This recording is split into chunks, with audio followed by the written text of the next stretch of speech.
नमस्कार प्यारे विद्यार्थियों। आज की वीडियो का विषय है कर चले हम फिदा। यह कविता अतहर हुसैन रिजवी ने लिखी है, जिन्हें बाद में कैफी आजमी के नाम से जाना गया।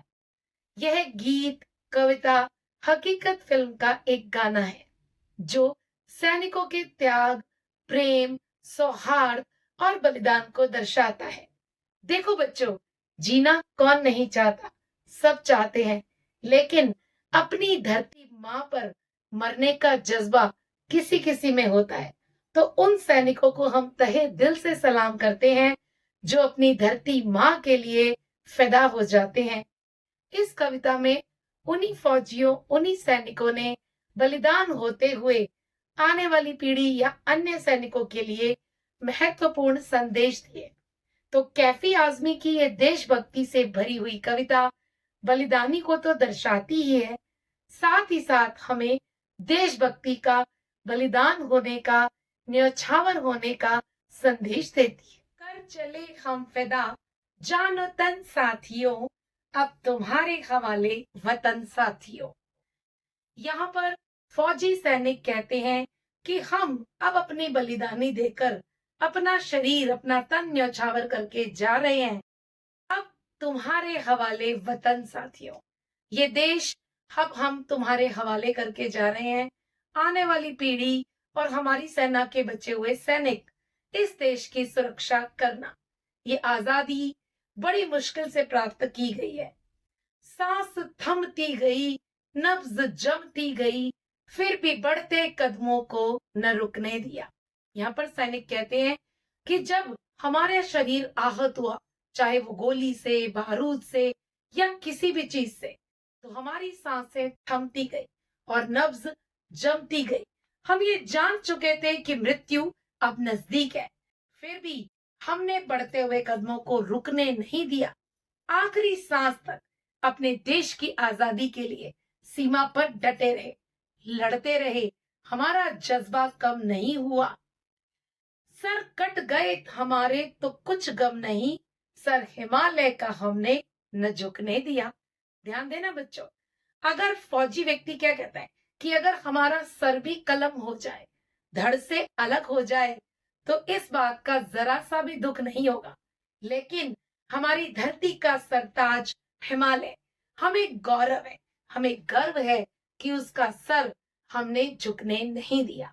अगर बात करें इन पंक्तियों के सार की, तो कवि एक फौजी व्यक्ति की वीरता, जज्बे को सलाम करता है कि यहाँ जरा सा भी कुछ होता है तो हम थक जाते हैं, पर वहां देखो शरीर गोलियों से आहत है, नब्ज थम रही है, जानता है मृत्यु नजदीक है, लेकिन फिर भी देश के लिए कुर्बान होने को तैयार रहता है। और हमारा सैनिक आखिरी सांस तक सीमा पर डटा रहता है। इसलिए हमें वीरों का दिल से सम्मान करना चाहिए।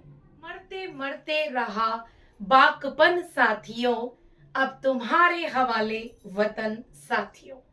देखो बच्चों, अब अगली दो पंक्तियों में सैनिक क्या कहते हैं कि आखिरी सांस तक हमारा बाकपन यानी जोश, होश, मनोबल बाकी रहा, लेकिन अब ऐसा लग रहा है कि हमारी सांसें कुछ ही देर में समाप्त हो जाएंगी। इसलिए हम अपने वतन को तुम्हारे हवाले छोड़कर जा रहे हैं, इस वतन की रक्षा करना। अगली पंक्तियों पर ध्यान देंगे। जिंदा रहने के मौसम बहुत है, मगर जान देने की रुत रोज आती नहीं। हुस्न और इश्क दोनों को रुसवा करे, वो जवानी जो खूह में नहाती नहीं। आज धरती बनी है दुल्हन साथियों, अब तुम्हारे हवाले वतन साथियों। ध्यान दें, आगे कवि संदेश देता है कि जिंदा रहने के तो बहुत मौसम है, यानी कि मनुष्य को बहुत मौके मिलते हैं, वो जिंदा रह सकता है और जिंदा रहता भी है। हर सुबह रोज हम जिंदगी से मिलते हैं, लेकिन जान देने की रुत, यहाँ पर रुत का अर्थ है मौसम। जान देने का मौसम यानी कि मौका बार बार नहीं आता, और ये मौका एक सैनिक कभी भी नहीं गवाता। इसलिए सीमा पर देश की रक्षा के लिए जब भी उसे जान गंवानी पड़े, तो वो खुशी खुशी तैयार हो जाता है। हुस्न और इश्क दोनों को रुसवा करे, वो जवानी जो खूह में नहाती नहीं। यहाँ पर हमारे वीर 18, 19, 20, 21, 22 साल के नव युवकों पर कवि जो है उनकी तारीफ कर रहा है, प्रशंसा कर रहा है और उन पर गर्व कर रहा है कि ऐसे वीर हमारी भारतीय सेना की शोभा बढ़ाते हैं।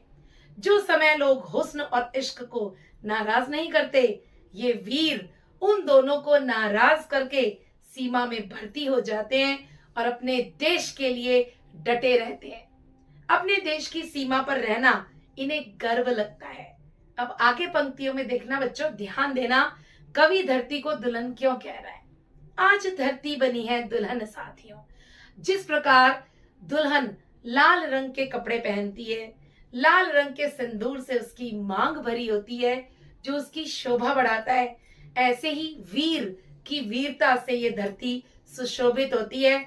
आज धरती पर जगह जगह वीरों का, सैनिकों का रक्त यानी खून बिखरा हुआ है, जिसे देखकर सैनिक खुश हो रहे हैं और कह रहे हैं कि आज ऐसा लग रहा है कि धरती दुल्हन की तरह बिल्कुल सजी हुई है और शोभायमान हो रही है। राह कुर्बानियों की ना वीरान हो, तुम सजाते ही रहना नए काफिले। यहाँ पर कवि कह रहा है कि कुर्बानियों की यानी बलिदानी का ये रास्ता कभी भी वीरान ना हो। हमारे देश के लिए अनेक सैनिकों ने, अनेक वीरों ने बलिदान दिए और वो चाहते हैं कि ये काफिला यानी ये समूह सजता रहे, नौजवान नवयुवक सेना में भर्ती होते रहे और हमारे देश को दुश्मन से सुरक्षित रखें। तो यहाँ पर कवि बार बार जोर दे रहा है कि राह कुर्बानियों की ना वीरान हो, वीरान मतलब सूनी ना रहे, तुम सजाते ही रहना नए काफिले, नए नए लोग आगे आना और हमारे देश को सुरक्षित रखना। फतेह का जश्न इस जश्न के बाद है। आज बलिदानी का एक जश्न है जिसमें धरती दुल्हन बनी हुई है। देश के लिए शहीद होना एक जश्न से कम नहीं होता है। इसलिए सैनिक के परिवार में कभी भी लोग अंतिम संस्कार करते समय आंसू नहीं बहाते, बल्कि अपने दर्द को रोककर गौरव का अनुभव करते हैं। यहाँ पर कवि कह रहा है बार बार कि जीत का जश्न इस जश्न के बाद है, जब अपने देश को हम दुश्मनों से आजाद देखेंगे। जिंदगी मौत से मिल रही है गले। वास्तव में आज ऐसा लग रहा है कि जिंदगी मौत से प्रसन्न होकर खुशी खुशी गले मिल रही है। बांध लो अपने सर से कफन साथियों। फिर बलिदान होते शहीद संदेश देते हैं कि अपने सर से कफन बांध लो। इसका क्या अर्थ है? इसका अर्थ है कि अगर सेना में भर्ती हो रहे हो तो मृत्यु के लिए तैयार रहो। कभी भी देश के लिए मरने का मौका मिले तो झुकना मत, अपने सर से कफन बांध लो। क्यों? क्योंकि अब हम तो ये देश छोड़कर जा रहे हैं, अमर हो रहे हैं। अब ये देश किसके हवाले है? अब तुम्हारे हवाले वतन साथियों। खींच दो अपने खून से जमी पर लकीर, इस तरफ आने पाए न रावण को ही। ध्यान देना, जिस प्रकार लक्ष्मण ने लक्ष्मण रेखा खींची थी और रावण उसको पार नहीं कर पाया था क्योंकि उसमें ताकत थी, तो यहाँ पर भी कवि बार बार संदेश दे रहा है कि अपनी बलिदानी से शत्रु को दिखा दो कि हमारी सेना में कितना बल है। अपने जोश से दुश्मन सेना के छक्के छुड़ा दो और सीमा पर इस तरीके से तैनात हो जाओ, इस तरीके से लकीर खींच दो कि कोई भी हमारी सीमा को पार ना कर पाए, कोई भी दुश्मन हमारे भारत देश की भूमि को अपवित्र ना करने पाए। तोड़ दो हाथ अगर हाथ उठने लगे, छू न पाए सीता का दामन कोई। जिस प्रकार रावण तब तक सीता को स्पर्श नहीं कर पाया था जब तक वो लक्ष्मण रेखा के अंदर थी, ठीक ऐसे ही कोई भी हाथ, कोई भी आंख अगर हमारे देश की तरफ उठने लगे तो वो हाथ तोड़ दो, यानी दुश्मन को सबक सिखा दो। राम भी तुम ही, लक्ष्मण भी तुम ही साथियों।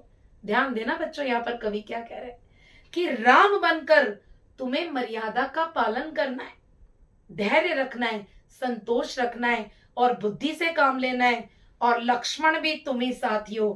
जिस प्रकार लक्ष्मण ने वीरता का प्रदर्शन किया था, ठीक ऐसे ही तुम्हें वीरता का प्रदर्शन भी करना है, राम का किरदार भी निभाना है और लक्ष्मण का भी। क्यों? क्योंकि अपनी भारत भूमि के लिए हमें हर समय तत्पर रहना है, तैयार रहना है। देखो बच्चों, कविता बहुत छोटी है, पर कई बार हम छोटी छोटी गलतियां कर आते हैं। जैसे कैफी आजमी इसके कवि हैं, और साथ ही साथ कौन सी फिल्म से ये गीत लिया गया है? हकीकत फिल्म से लिया गया है। इस पूरी फिल्म में सैनिकों के बलिदानों को दिखाया गया है। और कवि संदेश क्या देना चाहता है इस कविता के माध्यम से? कि हमें फौजियों का, हमारे भारत के वीर जवानों का सम्मान करना चाहिए। किस प्रकार वो सीमा पर शहीद हो जाते हैं, सीमा पर ही नहीं, देश के किसी भी कोने में उनकी जरूरत पड़े तो वो आधी रात को, चाहे बर्फ जम रही हो या अत्यंत गर्मी हो, किसी भी क्षेत्र में अगर उनकी आवश्यकता होती है तो वो सेकंड्स में पहुंच जाते हैं। आज हमें भी अपना जज्बा और जुनून दिखाना है। अगर हम देश के लिए कुछ कर नहीं सकते तो उन वीरों का सम्मान तो कर सकते हैं।